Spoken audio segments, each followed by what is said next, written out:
National Herald case में विवाद की चिंगारी अब हिमाचल तक पहुंच चुकी है। नेशनल हेराल्ड अखबार में विज्ञापन देने के मामले ने तूल पकड़ लिया है।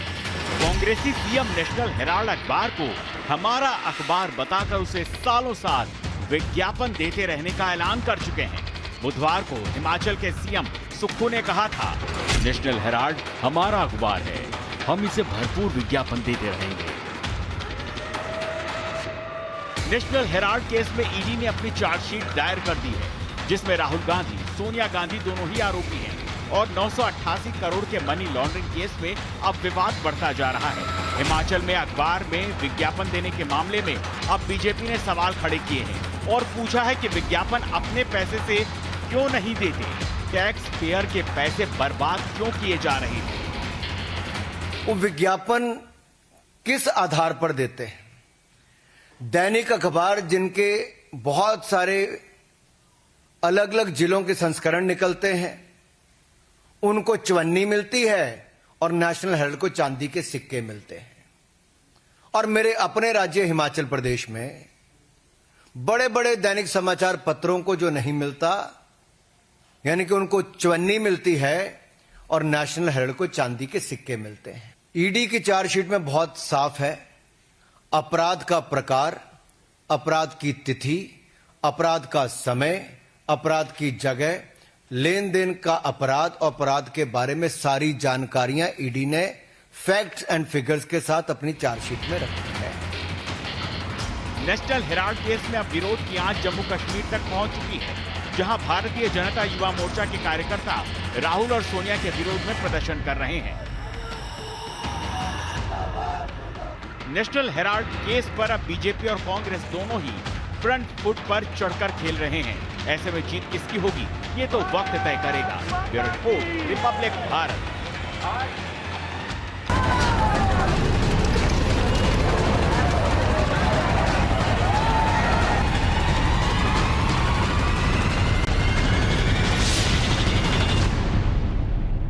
वहीं बड़ी खबर बंगाल से आपको बता दें, बंगाल के राज्यपाल मालदा पहुंचे हुए हैं। सीवी आनंद बोस मुर्शिदाबाद परिवार ने पलायन करके वो मालदा पहुंचे हुए थे और उन्हीं से मुलाकात करने के लिए बंगाल के राज्यपाल इस समय मालदा पहुंचे हुए हैं। पीड़ितों से मुलाकात कर रहे हैं। पीड़ितों से मुलाकात करने के बाद आपको बता दें, केंद्र को रिपोर्ट सौंपी जाएगी राज्यपाल की तरफ से। इसी के साथ में एनसीडब्ल्यू की टीम भी आज पहुंची हुई है मुर्शिदाबाद, जहां पीड़ित महिलाओं से मुलाकात करेगी एनसीडब्ल्यू की टीम, उनसे बातचीत करेगी। महिलाओं के साथ भी किस तरीके के व्यवहार इस पूरी हिंसा के दौरान किए गए, उनसे बातचीत करके एनसीडब्ल्यू की टीम यहां पर अपनी रिपोर्ट तैयार करेगी। और दूसरी ओर बंगाल के राज्यपाल पहुंचे हुए हैं मालदा। मुर्शिदाबाद में जिस तरीके की हिंसा भड़की, उसके बाद तमाम हिंदू परिवारों ने पलायन करके मालदा पहुंचे और मालदा अब पहुंचकर पीड़ित परिवारों को आश्वस्त किया है यहां राज्यपाल ने। और मुलाकात करने के बाद में राज्यपाल सीवी आनंद बोस अपनी रिपोर्ट तैयार करेंगे।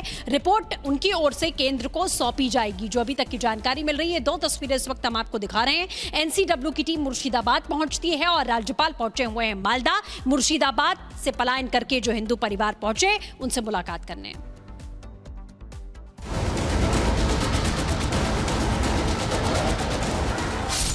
बंगाल में हिंसा पर लगाम लगाई जा चुकी है, लेकिन अब बंगाल में सियासी उबाल जारी है। एनसीडब्ल्यू की टीम पहुंच रही है, एनएचआरसी की टीम जांच कर रही है, राज्यपाल का दौरा हो रहा है। बंगाल में वक्फ कानून के नाम पर की गई हिंसा और उपद्रव के बाद अब इलाज का दौर जारी है।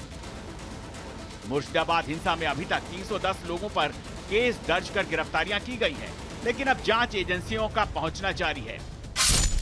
पहले महिला आयोग की टीम निकली, फिर मानवाधिकार की टीम पहुंची और उसके बाद राज्यपाल खुद भी रवाना हुए। पश्चिम बंगाल हिंसा के बाद ममता दीदी चाहे जो भी कहें, लेकिन अब मुश्किलें तो बढ़ना तय है, क्योंकि जांच एजेंसियां अब लगातार अपनी रिपोर्ट केंद्र सरकार को सौंपेंगी, जिसके बाद एक्शन ताबड़तोड़ होगा। What has happened there is something which should never have happened. You know, the dance of death, if I may say so, that is going on wantonly on the streets of Bengal in many places. This kind of cult of violence can never be tolerated at all. We should have a concerted effort at this. All stakeholders have to come together. After visiting the field and sharing the feelings of the people there, the sufferers, the victims, I will certainly have a plan of action to take it into mission mode, that is to fight against violence at any cost. Bengal में मानवाधिकार की team हिंसा वाली जगह की जांच कर रही है, पीड़ितों से मिल रही है। बीजेपी कह रही है कि ममता दीदी का प्रशासन नाकाम रहा है, तो दीदी की पार्टी कह रही है कि सभी जरूरी कदम उठा लिए गए हैं।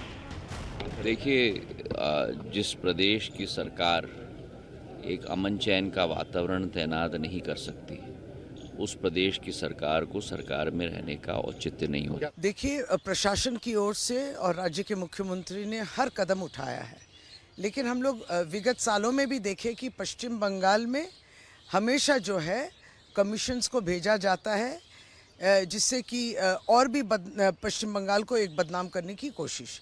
ये हम लोग ने विगत सालों में देखा कि इसके पीछे केवल राजनीतिक उद्देश्य रहता है। बंगाल हिंसा का सच क्या है, अब ये जांच एजेंसियों के एक्शन के बाद सामने आने वाला है, जिससे ममता सरकार अब सकपका रही है। Bureau report, Republic Bharat.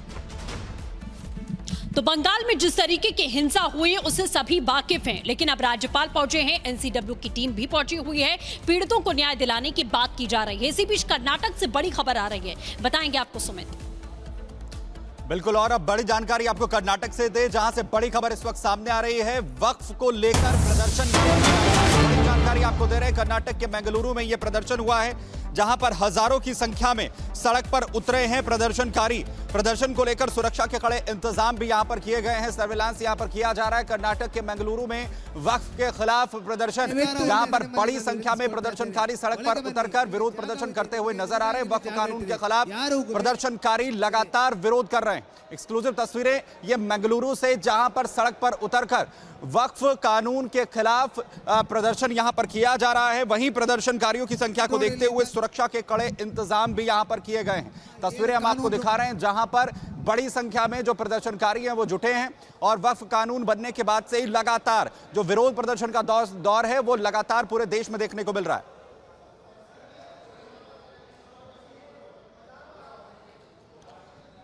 तो लगातार तस्वीरें हम आपको दिखा रहे हैं कि आखिर कैसे हंगामा और उपद्रव जो है वो सड़कों पर उतरकर इस वक्त किया जा रहा है। वक्फ कानून को लेकर लगातार जो प्रदर्शनकारी हैं वो सड़क पर उतरकर उपद्रव कर रहे हैं, हंगामा किया जा रहा है, सड़कों को जाम किया जा रहा है। और तस्वीरें बेंगलुरु की आप देखिए, जहां पर किस तरीके से जो तमाम जो उपद्रवी हैं वो सड़कों पर उतरे हुए हैं, और लगातार प्रदर्शन जो है वो जारी है।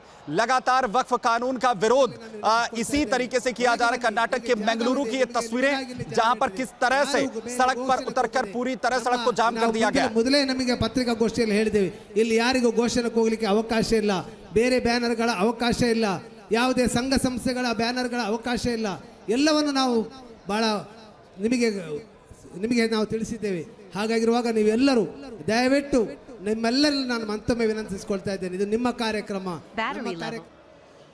तो लगातार जो प्रदर्शन है बेंगलुरु में, जहां पर वक्फ कानून का जो विरोध है वो यहां प्रदर्शनकारी कर रहे हैं। सड़क पर उतरकर जो उपद्रव है किया जा रहा है, सड़कें जाम की जा रही हैं, और इसी तरीके की तस्वीरें लगातार सामने आ रही हैं। वहीं कर्नाटक के बेंगलुरु में एक बार फिर से ये तस्वीरें, जहां बड़ी संख्या में जो प्रदर्शनकारी हैं, जो उपद्रवी हैं, वो सड़क पर उतरे हैं, और वक्फ कानून के खिलाफ ये प्रदर्शन लगातार किया जा रहा है। वक्फ कानून के खिलाफ जो प्रदर्शनकारी हैं वो सड़क पर हैं। वक्फ कानून का विरोध यहां पर बार बार किया जा रहा है, और सड़क को जाम कर प्रदर्शन जो उपद्रवी हैं वो करते हुए नजर आ रहे हैं। हंगामा जो है वो लगातार बेंगलुरु की सड़कों पर इस वक्त किया जा रहा है। लगातार मांग है कि वक्फ कानून को वापस सरकार ले, लेकिन जिस तरीके से संसद से पास होने के बावजूद भी जो विपक्षी पार्टियां हैं वो वक्फ कानून को लेकर एक भ्रम की स्थिति पैदा कर रहे हैं, उसे लेकर यह प्रदर्शन।